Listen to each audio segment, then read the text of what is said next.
അന്നൊരു ചെറിയ ചാറ്റൽ മഴയുടെ ഒരു ഭാഗം കഴിഞ്ഞ് അത് മാനം തെളിഞ്ഞ് ഒരു സൂര്യൻ ഇങ്ങനെ ഉദിച്ചു വരുന്നൊരു ഒരു ഒരു പിക്ചർ എന്റെ മനസ്സിൽ ഇന്നും വ്യക്തമായിട്ടുണ്ട്. അത് എനിക്ക് തന്ന ഒരു എനർജിയാണ് പിന്നീട് അങ്ങോട്ട് ഞാൻ ഉണ്ടാക്കിയ എല്ലാ ഓട്ടത്തിന്റെയും പിന്നിലുള്ള ശക്തി. അത് മാത്രം ഓർത്തുകൊണ്ട് അടുത്തതായിട്ട് ദിവ്യ നമ്പ്യാർ ഗസ്റ്റ് അല്ലേ?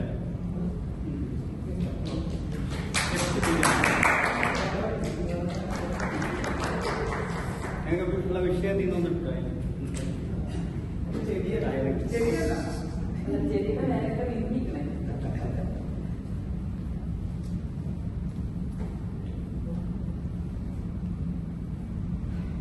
ദിവ്യ നമ്പ്യാർ, നിങ്ങളുടെ വിഷയം ഒരു യാത്ര നിങ്ങളിൽ വരുത്തിയ മാറ്റം പങ്കുവെക്കും. ഒരു യാത്ര നിങ്ങളിൽ വരുത്തിയ മാറ്റം പങ്കുവെക്കും. നമസ്കാരം.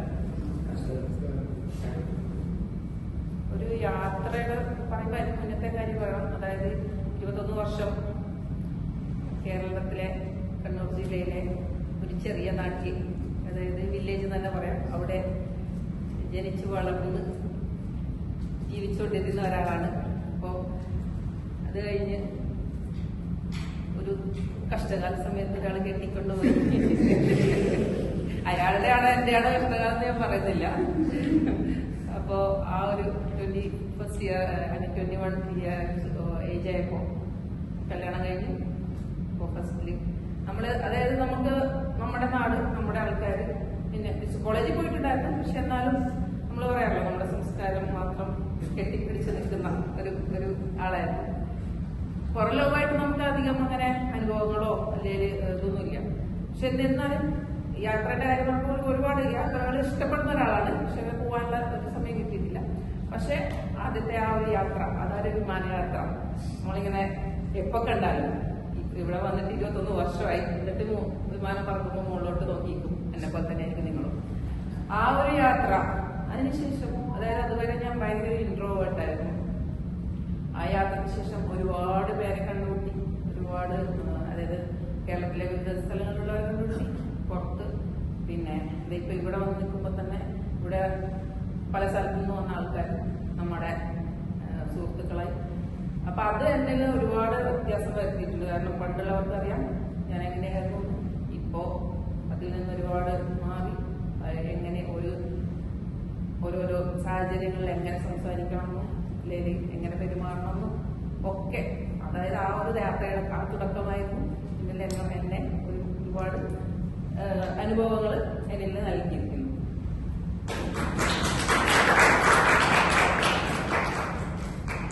അടുത്തതായിട്ട് ടോസ്റ്റ് മാസ്റ്റർ വിജയ്കുമാർ.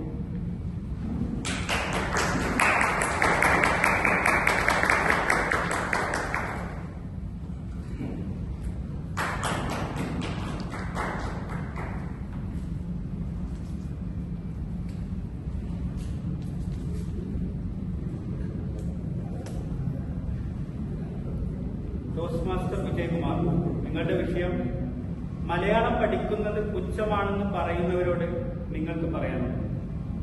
മലയാളം പഠിക്കുന്നത് പുച്ഛമാണെന്ന് പറയുന്നവരോട് നിങ്ങൾക്ക് പറയണം. നമസ്കാരം. മലയാളം പഠിക്കുന്നത് പുച്ഛമാണെന്ന് പറയുന്ന ആൾക്കാരോട് നമുക്കെന്താ പറയുക? നമ്മളൊക്കെ കേട്ട് നമ്മുടെയൊക്കെ മാതൃഭാഷ മലയാളം. മാതൃഭാഷ എന്ന് പറയുമ്പോൾ അമ്മ തരുന്നത് നമുക്ക് പകർന്നു തരുന്ന ഫസ്റ്റ് ഭാഷ മലയാളം. നമ്മൾ പഠിച്ചിരിക്കുന്ന പദ്യം, കേരളം എന്നാൽ അഭിമാനം പോയിരുന്നു ആകണം അന്തരംഗം. കേരളം എന്ന് പറഞ്ഞാൽ കേരളത്തിന്റെ തനതായ സ്വഭാവം അല്ലെങ്കിൽ തനതായ ഭാഷ മലയാളം. മലയാളം നമ്മുടെ അമ്മ ഭാഷയാണ്. നമ്മൾ ആദ്യമായി കേട്ടാൽ അറിഞ്ഞ് സംസാരിച്ച് തുടങ്ങിയ നമ്മുടെ മാതൃഭാഷ. നമുക്ക് പെറ്റമ്മയെ നമുക്ക് തള്ളി പറയാൻ പറ്റില്ല. അതേപോലെ മാതൃഭാഷയെ നമുക്ക് ഒരിക്കലും തള്ളി പറയാൻ പറ്റില്ല. അതിനോട് പുച്ഛം എന്നുള്ളത് ഏത് ഭാഷയോടും, ശരിക്കും പറയുകയാണെങ്കിൽ ഒരു ഭാഷയോടും നമുക്ക് പുച്ഛമാണ്. എല്ലാത്തിനും നമുക്ക് ആക്സെപ്റ്റ് ചെയ്യാൻ പറ്റിയില്ലെങ്കിൽ എതിർക്കേണ്ട ആവശ്യമില്ല. മലയാള ഭാഷ മാത്രമല്ല, ഏത് ഇംഗ്ലീഷ് ഭാഷയാണെങ്കിലും വേറെ ലോകത്തിലെ ഏത് ഭാഷയാണെങ്കിലും ആക്സെപ്റ്റ് ചെയ്യാൻ പഠിക്കാം. ആക്സെപ്റ്റ് ഇഷ്ടമുണ്ടെങ്കിൽ പഠിക്കുക, ഇഷ്ടമില്ലെങ്കിൽ പഠിക്കാതിരിക്കുക. പക്ഷേ സ്വന്തം ഭാഷ, മാതൃഭാഷ ഒരിക്കലും തള്ളിപ്പറയില്ല. അത് നമ്മുടെ സ്വന്തം അമ്മയോടോ അല്ലെങ്കിൽ നമ്മുടെ കൾച്ചറിനോടോ സാംസ്കാരികമായ എല്ലാ കാര്യങ്ങളോടും നമുക്കത് ഒരാളെ ആക്സെപ്റ്റ് ചെയ്യാൻ പറ്റില്ല എന്നുള്ളതിന്റെ ഒരു തെളിവാണ്. അപ്പോൾ നമ്മൾ ഒരു സാധാരണ ഒരു മനുഷ്യൻ എന്ന രീതിയിൽ, ഒരു സാമ്പത്തിക രീതി എന്ന രീതിയിൽ എല്ലാം നമ്മൾ ആക്സെപ്റ്റ് ചെയ്യാനുള്ള മാക്സിമം അടുത്ത് ഇടപഴകുക. അതിന്റെ ഭാഗമായിട്ട് ഭാഷയും പഠിക്കുക, അറിയാൻ ശ്രമിക്കുക, ആൾക്കാരോട് ഇടപഴകുക. ഏതെങ്കിലും ഒരു ഭാഷ പഠിക്കുക അല്ലെങ്കിൽ അത് അറിയാൻ ശ്രമിക്കുമ്പോൾ നമ്മൾ കൂടുതൽ ആ ഒരു സംസ്കാരമായിട്ട് ഇടചേർന്ന് പോകാൻ പറ്റും.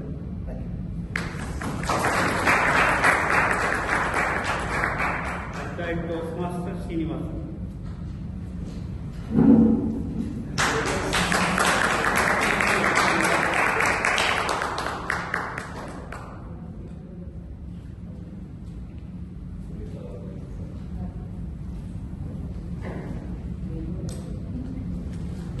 ശ്രീനിവാസൻ, നിങ്ങളുടെ വിഷയം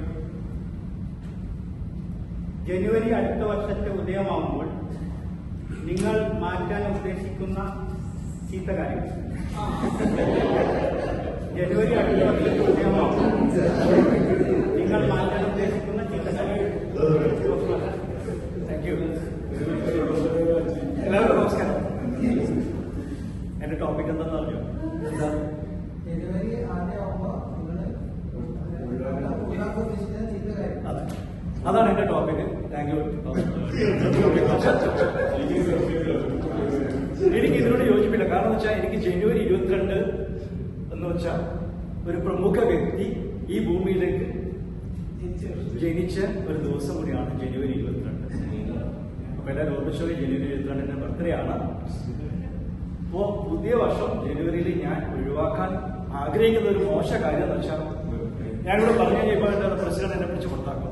ഞാൻ ദേശീയ മീറ്റിംഗ് വരില്ല എന്ന് പറയാൻ പറ്റില്ല. പക്ഷെ ഞാൻ ആഗ്രഹിക്കുന്ന നല്ല കാര്യം എന്ന് വെച്ചാൽ, തുടർന്ന് അങ്ങോട്ടുള്ള യാത്രയിൽ ടോസ്റ്റ് മാസ്റ്റേഴ്സിന്റെ അല്ലെങ്കിൽ തേജസിന്റെ എല്ലാ മീറ്റിംഗിലും വരും എന്ന് നല്ല കാര്യം. മോശ കാര്യം എനിക്കില്ല, നല്ല കാര്യങ്ങൾ മാത്രമേ ഉള്ളൂ. കാരണം ഇങ്ങനെ നല്ലൊരു തേജസിന്റെ ഒരു കുടുംബ യോഗത്തിൽ വന്നില്ലെങ്കിൽ പിന്നെ എന്താ, ഇന്ന് അംഗങ്ങൾ കുറവാണെങ്കിലും അംഗങ്ങളോട് വരാത്തവരോട് പറയാനുള്ള ഒരു മെസ്സേജ് എന്ന് വെച്ചാൽ, ഇങ്ങനെയുള്ള ജനുവരി അങ്ങോട്ടെങ്കിലും ഇങ്ങനെയുള്ള വരാതിരിക്കുന്ന ദുശ്ശീലങ്ങൾ മാറ്റുകയും അതൊരു വരാനുള്ള ഒരു നല്ല ഒരു ഉത്കണ്ഠ അല്ലെങ്കിൽ നല്ലൊരു അറിവിനെ ഹൃദയത്തോട് ചേർത്ത് പിടിക്കാൻ സമയം മുന്നോട്ട് വരട്ടെ എന്ന് മാത്രം ആശംസിച്ചുകൊണ്ട് ബാങ്ക് എടുക്കാം. ഇനി ഒരു 3 സ്ലിപ്പും കൂടി ബാക്കിയുണ്ട്.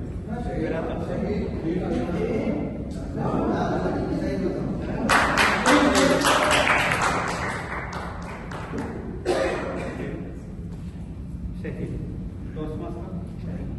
ടോസ്റ്റ് മാസ്റ്റർ ഷൈൻ, നിങ്ങളുടെ വിഷയം. ഇപ്പൊ ഗ്രാമപഞ്ചായത്ത് തെരഞ്ഞെടുപ്പ് നടക്കുകയാണ്. ഗ്രാമപഞ്ചായത്ത് തെരഞ്ഞെടുപ്പിൽ സ്ഥാനാർത്ഥിയായാൽ സ്ഥാനാർത്ഥി സംഗമത്തിൽ ജനങ്ങളോട്, നിങ്ങൾ സ്ഥാനാർത്ഥിയാണെങ്കിൽ സ്ഥാനാർത്ഥി സംഗമത്തിൽ ജനങ്ങളോട് എന്താണ് പറയുക?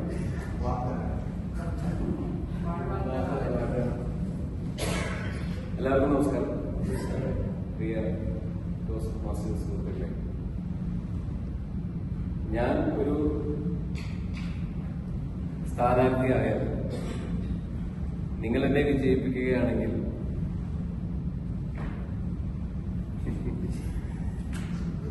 എനിക്ക് നിങ്ങളോട് എന്ത് വാഗ്ദാനങ്ങളാണ് തരാനുള്ളത് എന്നുള്ളതാണ്.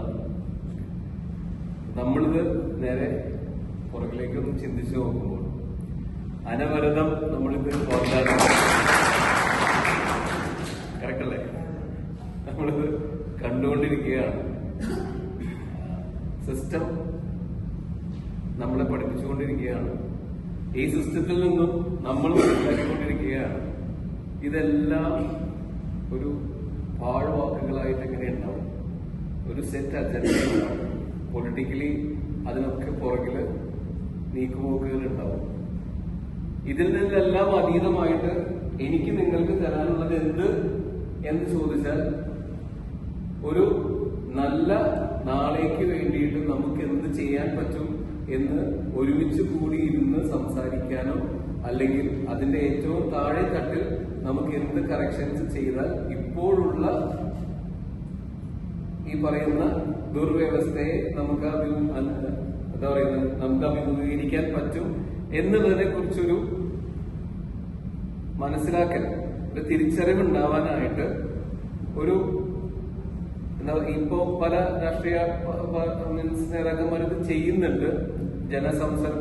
സമ്പർക്കം എന്ന് പറയുന്ന പരിപാടി, അതുപോലെയുള്ള എന്തെങ്കിലും ഇഫക്റ്റീവ് ആയിട്ടുള്ള സംഭവങ്ങൾക്ക് കാതോർക്കാൻ ഒരു വേദി ആദ്യമേ ഞാൻ ഒരുക്കും. അതിൽ നമ്മുടെ ഈ ഒരു കമ്മ്യൂണിറ്റി, നമ്മുടെ ഈ ഒരു നാട്, അതിൽ നിന്നും നമ്മൾ ഉൾക്കൊള്ളുന്ന ഒരു ജില്ല, അതിൽ നിന്നും ഒരു സംസ്ഥാനം, നമ്മുടെ രാജ്യം ഗുണകരമാവുന്ന എന്തെങ്കിലും നമുക്ക് ചെയ്യാൻ പറ്റുമോ എന്നുള്ളതൊക്കെ ഉരുത്തിരിഞ്ഞു വരുന്ന ഒരു വേദി. അതാണ് ഞാൻ വിഭാവനം ചെയ്യുന്ന കിനാശ്ശേരി.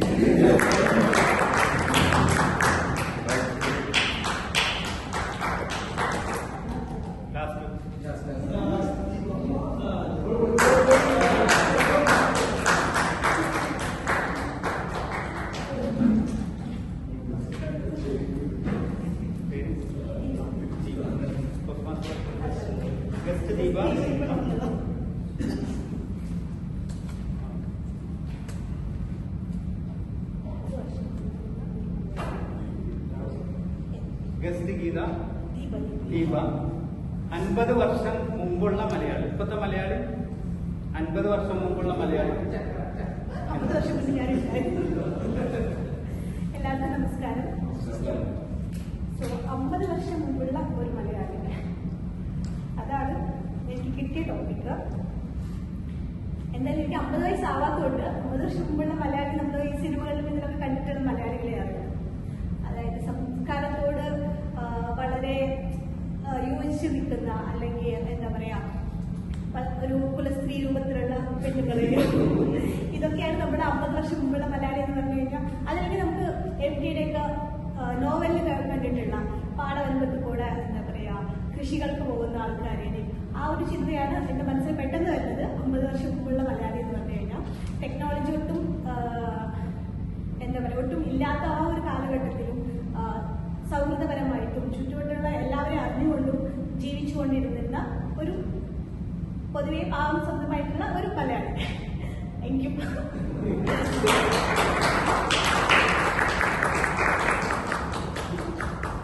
ഈ ടേബിൾ ടോപ്പിക് പരിപാടികൾ സമാപിച്ച് എല്ലാവരും പങ്കെടുത്തു. പിന്നെ പ്രിപ്പയർഡ് സ്പീച്ച് അല്ലല്ലോ ഇത്. അപ്പൊ ഇവിടെ വന്നിട്ട് ആ സമയത്ത് കിട്ടുന്നതുകൊണ്ടുള്ള ചെറിയ ബുദ്ധിമുട്ടുകളുണ്ടോ. അപ്പൊ എല്ലാവരും ഗസ്റ്റും എല്ലാവരും വളരെ നന്നായിട്ട് പങ്കെടുത്തു.